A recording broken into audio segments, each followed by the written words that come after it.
দয়া করে কোনো ঝামেলা করিও না, চলে যাও। আমি বললাম, এসব তুমি কি বলছো নিপা? তোমার মাথা ঠিক আছে?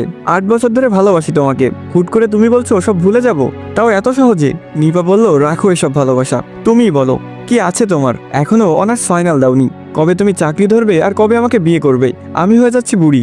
আব্বু ছেলে দেখেছে, ছেলের বিদেশে বিজনেস আছে, বিয়ের পর আমাকেও নিয়ে যাবে। প্লিজ দয়া করে আমার কেরিয়ার খারাপ করিও না, এমন ছেলে আমি কোনোদিন পাবো না।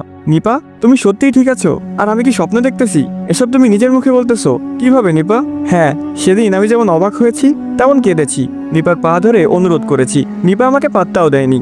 আমি বারবার নিপাকে বোঝাতে চেয়েছি, কিন্তু নিপা আমাকে তার ক্যারিয়ারের গল্প শুনিয়ে যাচ্ছিল।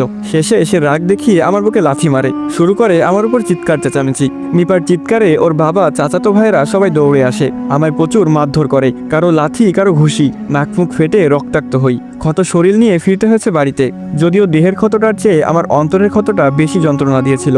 আমি প্রায় পাগল হয়ে যাচ্ছিলাম, মানুষ কিভাবে মুহূর্তে তার রূপ বদলাতে পারে। গত 8 বছর মনে হয়েছিল এই মেয়ে সবার চেয়ে আলাদা, ওর মতো কেউ হয় না, সবাই ছেড়ে চলে যায়, কিন্তু নিপা যাবে না। নিপার মতো কেউ আমাকে কোনোদিন ভালোবাসতে পারবে না। সেই নিপা আজ আমার বুকে লাথি মেরে অন্যের বিছানায় যেতে প্রস্তুত। আমি কোনোভাবেই নিজেকে বোঝাতে পারছিলাম না, ও কি সত্যি আমার সেই নিপা যাকে আমি এত বছর ভালোবেসে এসেছি? আমার এই হাল দেখে আমার গ্রামের এক বন্ধু আমাকে সাপোর্ট করেছে, সে আমাকে বুঝাই, কিন্তু আমি কিছুতেই নিজেকে শান্ত করতে পারিনি। ফাইনালি বন্ধু আমাকে কালো জাদুর ব্যাপারে বলে, এটি করলে নাকি নিপা ফিরে আসবে, কোনোভাবে নিপা এলে যদি আমি তাকে বিয়ে করে ফেলি তাহলে আর কোনো সমস্যা থাকবে না। ওই সময়টাতে আমার কাছে আর কোনো পথ ছিল না, তবে রায়হান আমাকে কোনো কবিরাজের কাছে নিয়ে যায়নি, আমার বন্ধু নিজেই কালো জাদু নিয়ে কাজ করতো। দুপুরে